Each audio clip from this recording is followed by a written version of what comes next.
Vince, are you ready for rapid fire?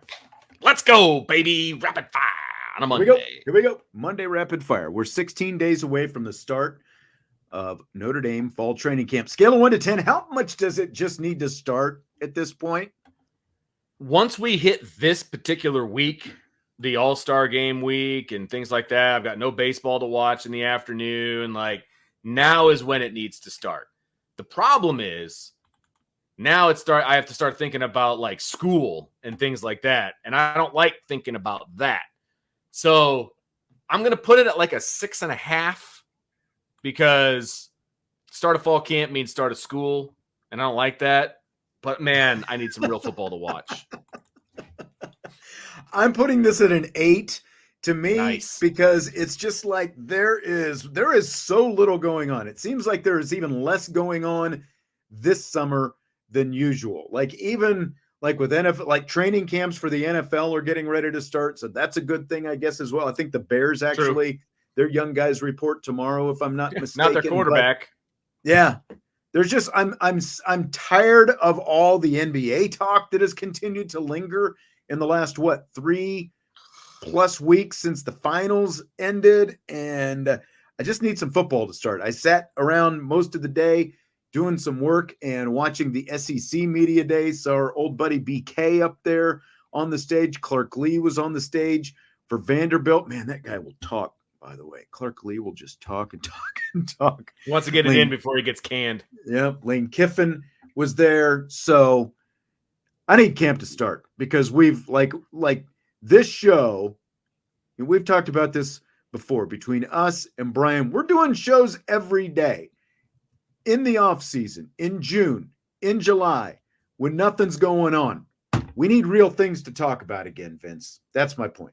I'm with you. I agree with Joe on this one. I forgot about this fact. He says he's at an 8, but the Olympics start soon. That's true. I'm all in on the Olympics, baby. Like if the Olympics were going on right now, that would be perfect. It really would be. That is a wasted moment. Way to go, Britain. I'm sorry, France. France. That's my bad. I'm so used to 4th of July. Way to go, France. Way to go, France. Way to mess it up. Don't you know when American baseball is on their all-star break? Come on. Get your crap together. Scheduled around us. Come on. All right. We actually did get a little bit to talk about because Riley Leonard was recently on the Varsity House podcast with former Notre Dame cornerback Shaun Crawford. We've got a couple of comments from that conversation, beginning with this one. I played every sport growing up. I actually never touched a lacrosse stick until I went to your game. And this little kid had one on the sideline, and I was, trying to flick it back to him. I don't know what I was doing, but dude, basketball was like my first love. Kind of is like up there with football. I'm not gonna say I like it more than football, but it's definitely up there.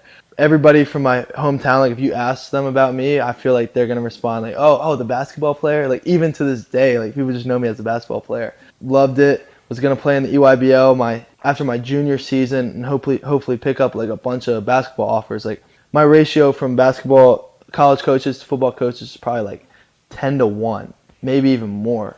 Basketball to football. So like my whole deal is, I'm gonna play basketball. I'm in the EYBL and pick up a bunch of offers and go play basketball. Well, the COVID hits, that gets shut down, and by the grace of God, my quarterback coach back home played for Coach Cutcliffe, who was at Duke, and he ended up offering me for football, and I was like, yeah, I guess I'll go play football. But yeah, my plan was to go play hoops. Riley Leonard's plan out of high school was to go play hoops. And I should say Jordan Faison was there as well. That's that was the lacrosse reference at the beginning. So what does that say about Riley Leonard, do you think? He's an athletic freak. That's what it says about him. I mean, that he was a highly I don't know how highly recruited he was. I mean, I don't know what school. He said it was a 10-1 ratio. I don't know. He was not highly recruited. That's you mean in terms of basketball? Yeah, I'm saying in terms of basketball. I don't know how highly recruited he was. Obviously, this is a perfect example, by the way, of it's not what you know, but who you know, as far as how he got recruited to Duke. I mean, when your quarterback's coach, he could have ended up at a D2 someplace, 100%, and he'd never be playing at Notre Dame. I mean, and so that was, give Cutcliffe, some love for being smart and giving this kid a shot and giving him a full ride to come play football, because that paid off for him pretty quickly. So it's amazing how things work. And I think the way that interview went, it felt like if COVID didn't hit, he probably would have gone and played basketball. I know. Like that's nuts. We might not even know who Riley Leonard is. Because later on, and I don't know if this is in any of the cuts that you have, later on he goes, I didn't even visit Duke. He goes, I committed there without even going on campus.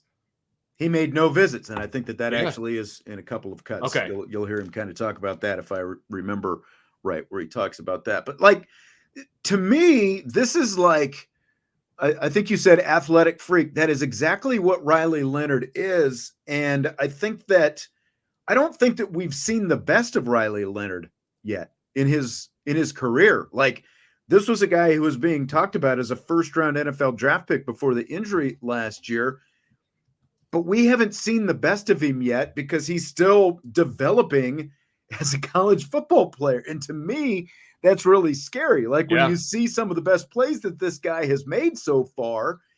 And like when you look at Sam Hartman and the Sam Hartman that they brought in, we're like, oh, get out of the slow mesh, go to a pro style offense, all those different things. But Sam Hartman had again, we haven't seen the best of Riley Leonard yet. We had seen the best of Sam Hartman before he ever came to Notre Dame. He had hit his peak before he came to Notre Dame. Did he do some good things? Yeah, he was good for the program, leader, everything. I'm not criticizing Sam Hartman, but we had seen the best of Sam Hartman before he ever came to Notre Dame when he was at Wake Forest. Riley Leonard, no, we have not even seen close, I think, to the peak of Riley Leonard because he's an athlete still figuring things out as a football player. And he was a damn good football player 2 years ago in that full season that he had at Duke. And one of the cuts, we won't hear him talk about this, but you obviously heard the whole interview. His freshman season, he went from the scout team quarterback in week 5 to starting by week 7 is what he said. That's crazy. That's how rapid the rise went for Riley Leonard as he's figuring out how to be a college quarterback at Duke in the ACC. That's amazing to me. And the next year, he had his breakout year as a sophomore, as a full-time starter, and he was getting, first-round quarterback draft buzz. I mean, that is amazing to me, and I feel like there's still polish there. There's still gains that he can make as a quarterback. And coming to Notre Dame and having a guy like Mike Denbrock and a guy like Gino Guidugli and the weapons that he's going to have at Notre Dame, sky's the limit, in my opinion. Sky's the limit for what Riley Leonard could be and what he can do.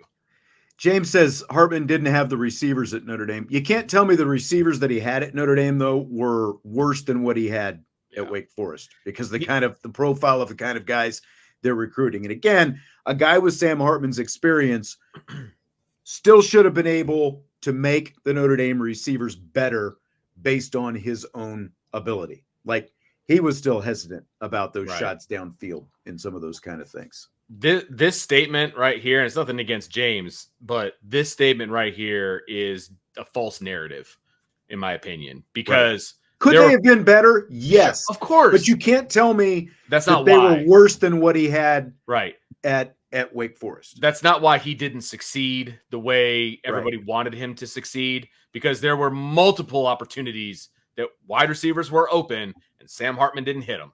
Period. End of discussion. Saw with my own eyes. You saw with your own eyes. Anybody that was at a game saw it with their own eyes. You may not have been able to see it on the TV copy, and I get that we're privileged to see these things, but he wasn't hitting guys that were open.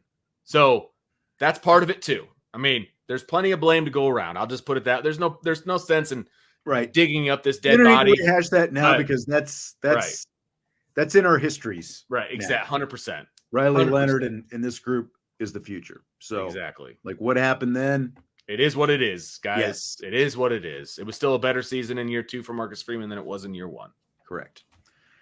All right. So Leonard with Shaun Crawford also talked a little bit about the expectations that Leonard has on him at Notre Dame. I mean, it's something it took a couple years to learn, right? Kind of couple years starting quarterback, started off like listening to so many different things. Number one, I have a Twitter account. It's not on my phone. Stay off Twitter. It's number one advice I can give young guys. Like, everybody's got an opinion, and half the time, I'll read it. What are we talking about here? You're right. I keep my life as simple as possible, right? So I have a girlfriend of 7 years. You look at my phone, you're gonna see like 0 text messages unless my mom, one of my teammates, if somebody hits me up. That's really in my corner. I don't get distracted by anything off the field. So all the expectations, all these things around me, I feel like I kind of have like a border around me that protects me from all that, and then I'm just able to be me. So what do you think of his answer, Vince? The only thing that I cringed about was when he talked about his mom, because I don't want to see the "you suck" bracelet thing again. Right. That's the only thing. Because when I heard that the first time, I was like, "Oh, don't bring up your mom. Like, don't go down that road." But I mean, he says all the right things. Yeah, don't do it. Don't do it. He says all the right things. I don't have social media. I just focus on my teammates. He's saying all the right things, which is fantastic. I'm sure he believes those things, but he's also never played at Notre Dame. So it's going to be interesting. And again, I haven't heard your clips, but there was a point where he said, like, when he came in for his official visit, he had to tell people that it was a different time so that the press wouldn't be at the airport, Right. that kind of stuff. And he's like, I don't know what was going on. Like, if that is your like level of not understanding what Notre Dame is all about, you got it's going to be interesting for you. But I also think that like Notre Dame might have brought in the most boring quarterback in the world, and that's a completely good thing, right? It's a great thing. Yes. Yeah. Like, Because Sam Hartman was not a boring quarterback. No. You know what I mean?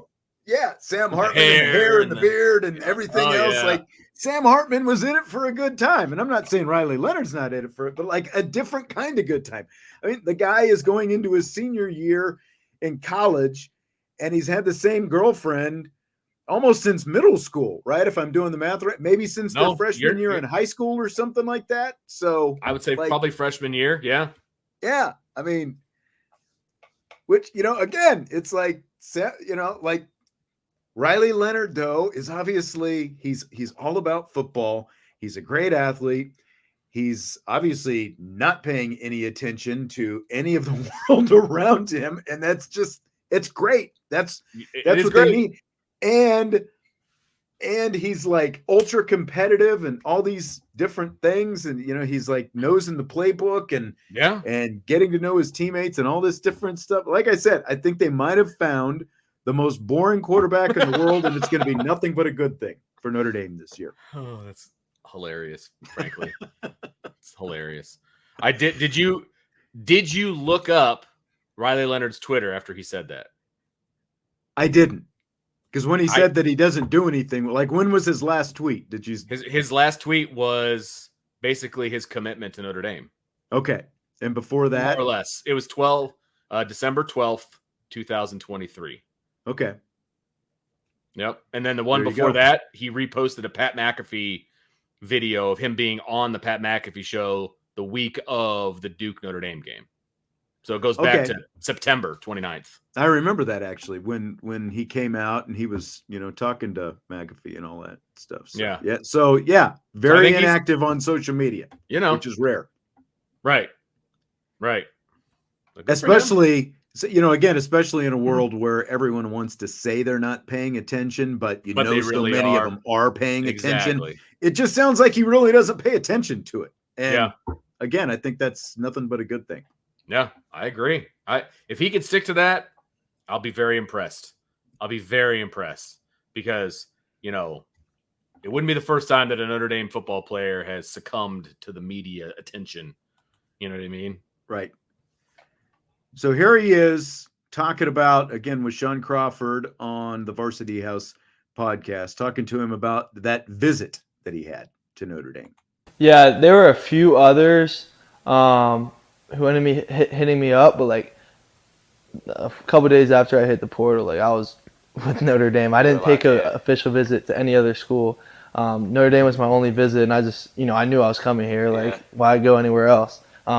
So yeah, I committed to here, and like here was my first ever visit to any school, unofficial or official. So in high school, I was recruited very late because I didn't develop as a quarterback. 2, I wanted to go play basketball anyway, so I wasn't worried about going to like football schools. And 3, COVID hit right in the timing where I maybe would have gone to some schools, but never stepped foot on any campus. Like even Duke, like I didn't go to any official. Coaches never saw me in person. Could have easily lied about my height, weight, just to get recruited. So yeah, being able to get recruited here, I just knew immediately. What was the treatment like too?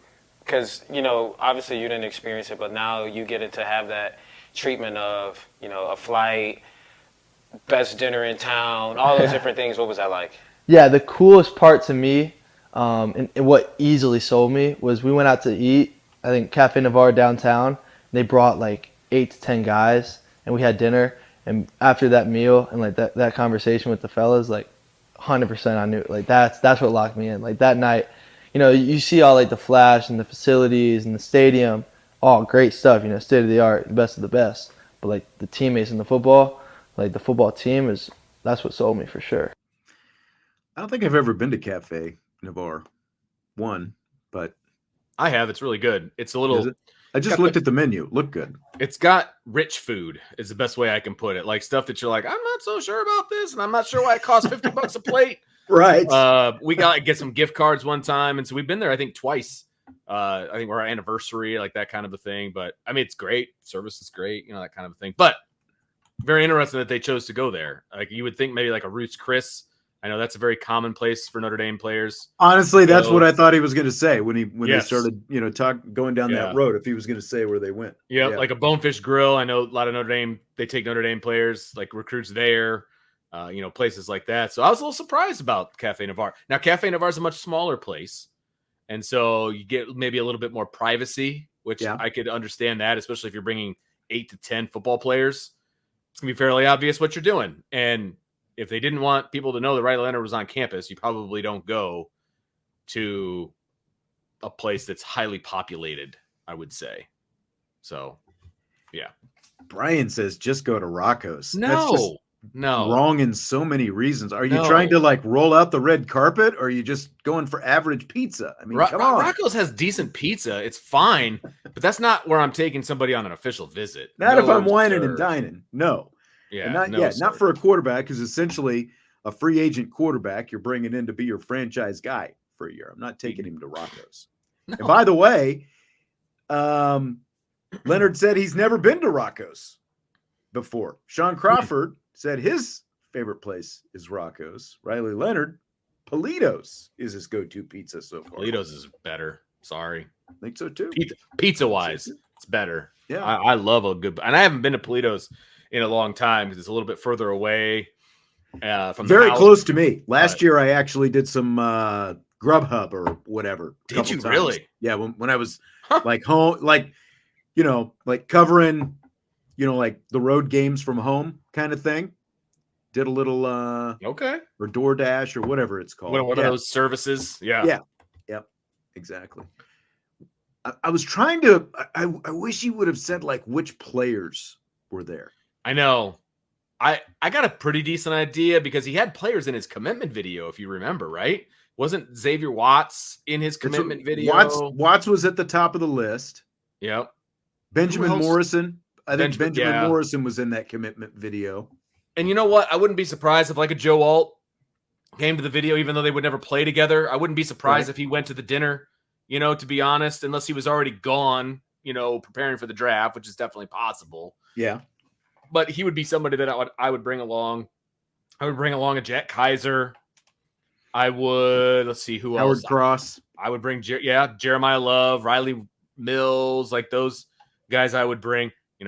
The receiver room was a little bit problematic at the time. So maybe it's true. Maybe might not have known Greathouse, who was going to be around at that point. Yeah. So. Maybe Jaden Greathouse you bring along. Or Jaden Thomas even. Something like that. He's a leader. I mean, he's a leader in that group, even though he hasn't been able to do it on the field consistently. But I think those types of players, and maybe I'm wrong. Maybe there's somebody that we're not even thinking of that just happens to be a really good recruiter. You know what I mean? That's on the staff that like the staff likes to hook up with a recruit, to show them around and stuff like that. Maybe there's somebody like that we just don't know about. I think, and again, I'm not saying this like being critical, but like there wasn't, again, like when you look at Riley Leonard's personality, like it was interesting to hear Like, to me, the most interesting thing was the fact that this was a guy who was planning his last couple of years of high school to play basketball in college and not football. Nuts. That was the most interesting thing. And the fact that he had never taken any, like the visit that he took to Notre Dame that he just talked about, where they went out to Cafe Navarre, was the only visit that he made to any college, either coming out of high school or leaving Duke. That's nuts. That is nuts to me. And I realized, like, COVID was a crazy time. We all lived through it, right? And remember, like, I think it was Arizona State got in trouble for actually having people on campus. Like, you couldn't have recruits on campus.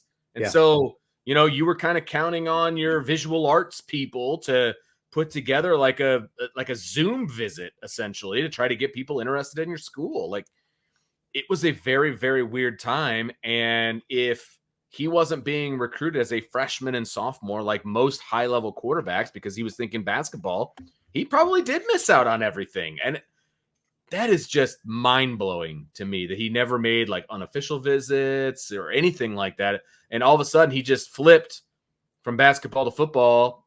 Well, because David Cutcliffe offered him a scholarship. I guess I'll go do that. Yeah. Like, I'll give that a shot. Right. Why not? That's just nuts to me. Yeah.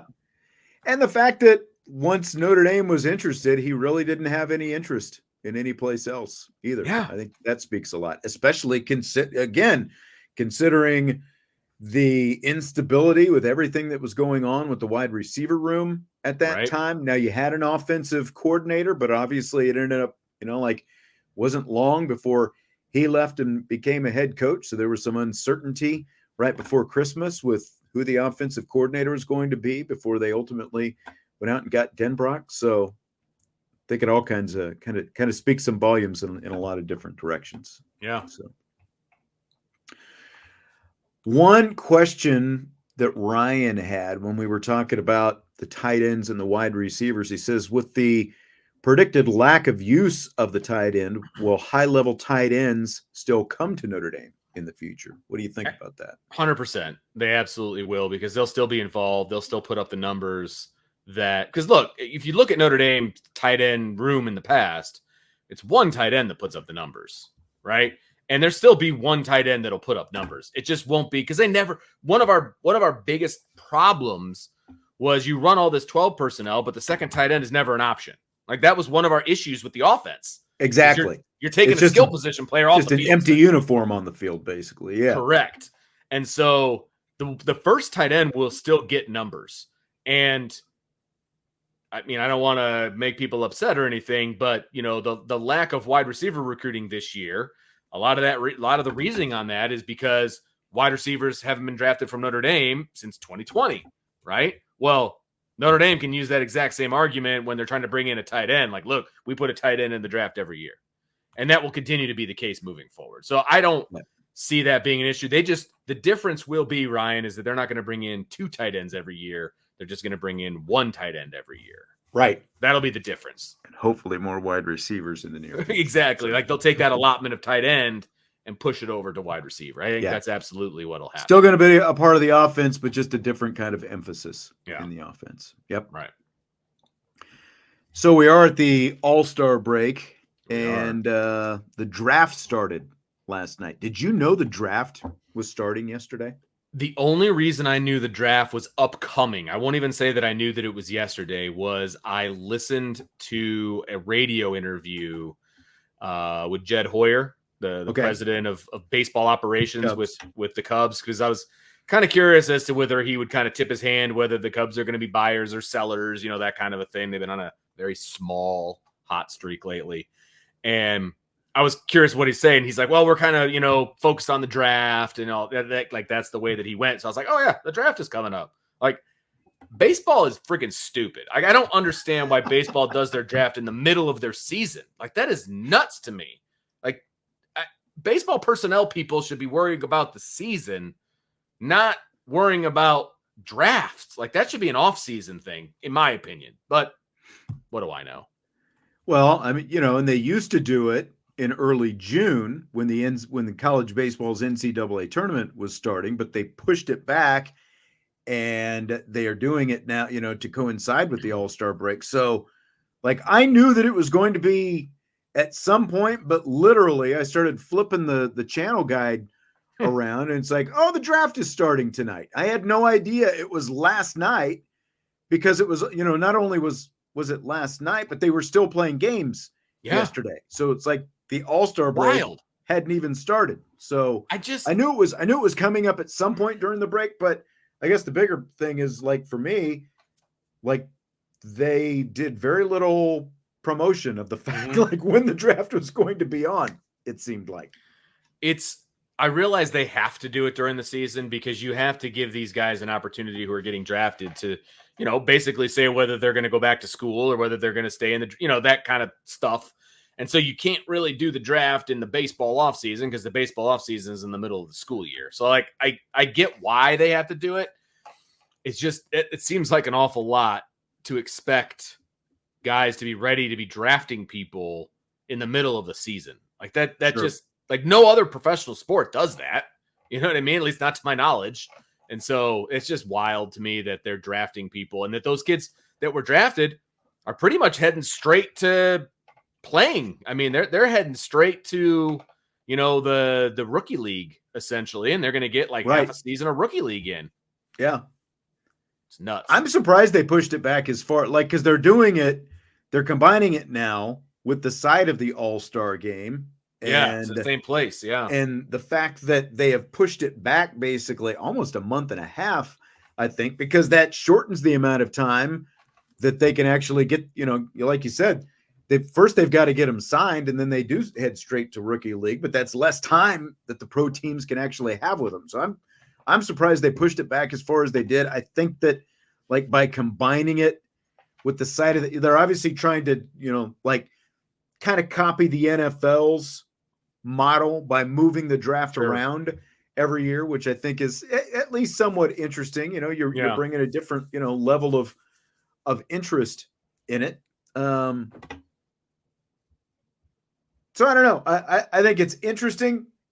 But again, like, they didn't even promote the fact that the draft was coming up. So it's like, how do you even know it's going to happen?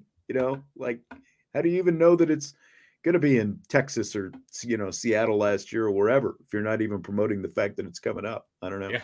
Good call. If I hadn't read the show rundown, I would not have known that the draft was in Texas right now. You know what I mean? Like, I would not have known that. I really wouldn't have. Speaking of which, fill in the blank. It's blank. They held the draft in a rodeo arena in the Fort Worth Stockyards. It's Texas, so the rodeo arena has to be big, I would imagine.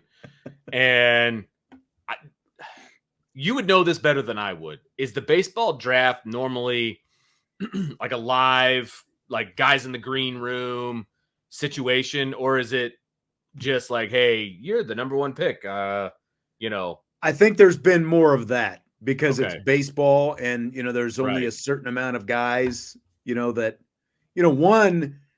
It's not football or basketball, where a lot of these guys are household names. Granted, basketball, like, guys are becoming even, less household names, I guess, but definitely not football, where everybody knows the guys at the top. And that's the problem. People are like, oh, who cares about the baseball draft? Well, you're not going to see most of these guys. You're not going to see for a few years. The Paul Skenes of the world.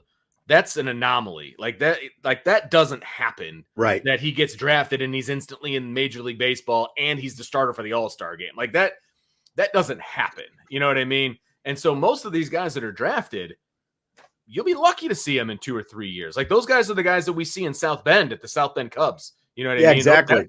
That's where the single A version of the Cubs, like, we'll see the draft picks. Like, so, well, like, I get that. I get why people Justin Steele, pitcher for the Cubs, he was drafted 10 years ago, because I just saw, like, some graphic on him, like, and he's just starting to make his name right now. Like, this is the first year that he's been the quote unquote ace for the Cubs staff. And because he was the opening day starter, got hurt in that game. And he was on the staff, like, last season. But yeah, I mean, he toiled in the minor, but that's more normal than like the Paul Skenes of the world. You know what I Yeah. mean? So to go back to the question, I think it's awesome. You're in Texas. Have it at a rodeo. Like, that's freaking That's great. true. Fort Worth Stockyards, like a little bit different from last year, though. I don't know if you remember, they held it at Lumen Field where the Seattle Seahawks, they were like in the football stadium. Oh, really? Last year, which I thought was a little bit odd considering it's it's a baseball draft, but they're in the middle of an NFL football stadium. But, so you went from there to the Stockyards in Fort Worth. You're right. Yeah. Like, it is Fort Worth. It's the Stockyards. They're kind of, famous, I guess, down there. Like, based on what they did last year, where the Rangers play is like right across the parking lot from, where the Cowboys play. I thought maybe they would be doing it there. Maybe that's too big, though. It was, it was definitely more intimate. There you go. Yeah. Yeah. And, like it felt like a little bit better energy, I guess, in the rodeo arena. I wonder what it smelled like, though, in there. Let me ask you a question about Paul Okay. Skenes, because we're talking about knowing guys in the draft and, all of these different things. And he's in theory, he's a generational talent. Yep. Let's see if he lasts, that whole thing. I think he's going to be good, whatever. Is he more well known because of his talent on the baseball field or because of who his girlfriend is? I think it's a legit question. I mean, who his girlfriend is doesn't hurt. And I think that she's getting as much publicity out of it right now because of how good that he's doing. It's definitely the Taylor Swift, I would say, I don't know. Like, I would say if you follow baseball, like, especially because he was the College World Series MVP last year when he helped LSU win a national championship. So if you went from there to number one pick in the draft, like if you followed him, and like, to me, like, I knew who he was before I knew he was dating her. Now, obviously, I know who she is. Sure. And just, it's had a, we've talked about this on the show before. It has had a, sort of a baseball, a smaller baseball version of the T Swift, Travis Kelce explosion, that the NFL had last year.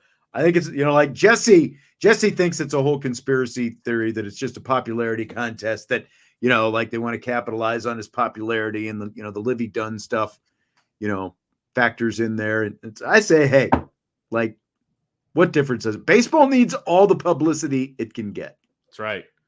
I love the publicity I get when I walk into a room with my wife on my arm. So I'll take it. That's right. So will you watch more of the Home Run Derby tonight or the All-Star game tomorrow? This is tough. I didn't even know that the All-Star or the Home Run Derby was tonight, to be honest with you. I really didn't. And it's the way they do it. It is so long. Like, it is so long. New format this year. Another one. Have you heard about this? They've switched the format again. You get 3 minutes and 40 pitches. So it's not 40 swings. Okay. Maximum 40 pitches in 3 minutes. Now. We'll see how it goes. The length of the Home Run Derby was just a lot for me. Like, I might put it on in the background, that kind of a thing, and maybe have it on, while I'm playing MLB The Show kind of a deal. We'll see how that goes. But I don't know. I do enjoy the All-Star game, probably more than the Home Run Derby, to be honest with you. Really? Okay. I do. You're going to laugh at me, but I do. One of the things I enjoy the most is the celebrity softball game. I like watching that most of it more than anything else. I've seen the I'll always see the highlights, but I've never watched the actual game. Was that today? I have no idea. I was looking for it, and it doesn't even have like when that's going to be, because that's never live or anything like that. But I like kind of the laid back, kind of atmosphere when it comes to that type of thing. But I do like an actual baseball game more than the Home Run Derby, so I will watch. I'll watch more of the Derby than the game, because the game is just, I don't like. I'll definitely watch I like watching the player introductions, because you see everybody who's out there, from all the different teams and all that. I think that part's stuff. Cool. Yeah, and then I'll watch a couple innings. When the big guns are out there, and like Skenes is obviously starting tomorrow, and they said today he's only going to pitch 1 inning, so I'm sure that that'll make Jesse happy, and we can talk to him about that tomorrow. The fact that he's only pitching 1 inning. You need to do an over under, Livvy sightings, like how many times they pan There's your rapid fire question for you. There you go. Thanks, You're welcome. producer Vince. He'll love that. He'll love to answer that question. I know. Tommy says he's got to watch House of the Dragon tonight. After I had no idea what the HOTD show is stood over. for. Yeah, So that's Hot what I was- D, as they're saying, or House of the Dragon. It is the prequel to Game I of see. Thrones. And I see. Tommy, I watched it live last night. I'm not going to give any spoilers. I didn't think that this episode was nearly as good as last week's episode, though. So just my 2 cents. Speaking of which, Gladiator 2 trailer is out, and I've been waiting for you to get back on the show so we can talk about this. Yeah. So Gladiator 2 coming out in November, starring Denzel Washington, Pedro Pascal, who was actually in Game of Thrones. He got his head crushed Whoops. a few years back, but he's also in another HBO show. Right? What do you think? I have a lot of mixed emotions about the trailer, to be perfectly honest with you. Not sure I'm on board with the Denzel Washington casting. That's the biggest thing that stands out to me. Yes. I've always said, I feel like Denzel is always just Denzel, regardless of what. And like listening to him talk, he said power. Like the guy is from New York, and he's like, you can't change your voice, like power. Yeah. Like, no, it's power. I have he sounds like he's from New York in like 29 AD or whatever it is, Yeah, so I don't know about that. Like, that's the first thing that stood out to me. And then I had a hard time kind of trying to figure out the plot of the movie. So the son of the gal who was the sister, right? All of a sudden, he's a gladiator now? And she's still in it. She's in Connie it. Nielsen. Yeah, she's in it. The sister. Yep. Number one. Big Connie Nielsen fan. Me too. Yeah, but now, so her son Lucius, or whatever, is grown up and he's one of the gladiators. But how do you become a gladiator? Like, you're a slave? Like, how did that... I'm going to need to figure that out, obviously. That's probably why you got to go see the movie. Yeah. But I feel like it's going to be well done from a picturesque, because the first one was awesome, and it looks like they're going to fill the Coliseum with water, which is a really cool take on it, because they actually did do that back then. So I think that actually is pretty cool. But there's a lot of throwbacks to the first movie, like when he's running up the ramp, into the Coliseum, and then Jaimin Hansu is in it as well. Oh, really? Yeah, like I didn't know that. Okay, yeah, I didn't see him in the preview. So I didn't either, but I looked at some of the so I don't know what how big the role is, but so there's a lot of throwbacks to the old one, which can be good as long as the plot line isn't close to identical to what it was, because I feel like you've got Denzel didn't bother you with Top Gun Maverick though, did it? It was a little different, though. It was different. Like, I just feel like they replaced the characters who got killed with new characters, and it's going to be the same plot. Like, that's what I'm worried about. I don't know if that's true, but that's what I'm worried about. I'll just say that. Yeah, it was. I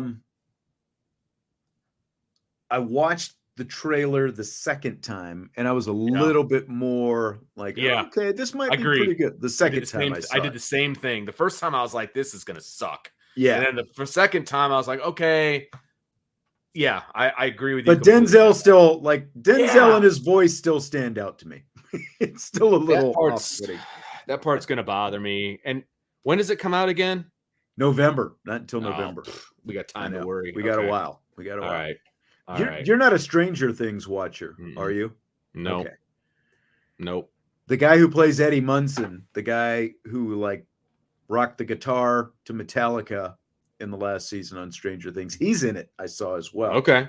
So, I didn't recognize a lot of the actors, to be honest with you. Yeah. That were in it, but outside of Denzel and Connie Nielsen, are basically the two I recognized. Just super happy that Connie is reprising her role. Like, I'm on board with that part. Yeah, for sure. For sure. All right. So, like I said, we got till November, so we got a while. Got time to worry about it. I know. Like, why don't they release any of the good movies in the summer anymore? Seriously, I thought that's wonder. what they used to do. I know. What are they? Is this like a Thanksgiving weekend thing? Is that when it's coming out? But like we follow that All the Right Movies account, and it's like, I don't know, like every day it's like X years ago on this date, and it's like all these bangers, and it's like there are no more summer blockbusters. Like that is like Memorial Day used to be a huge weekend for movies. I don't think it's been that way for a while now. Not at all. Memorial Day and 4th of July. Yeah, I know. Super disappointing. Super disappointing. Big time. All right, well, that's going to do it for tonight. Thanks, as always, for being here. Special guest coming up on tomorrow's show. You won't want to miss it. Oh, it's not Jesse, though, right? Well, he'll be here, but he's not the special guest. Right. Okay. Just want to make sure. I don't want, when people get excited if it's just Jesse. That's right. But he'll have more details, I'm sure. Because, like I said, sounds like I need to get, when I get done here, I think I need to get filled in on some more of these details that are going on with the big day next year. I need to hear about this. Yeah, I might have to tune in. Yep. All right. Hit the like button. And otherwise, we will talk to you tomorrow on IB Nation Sports Talk.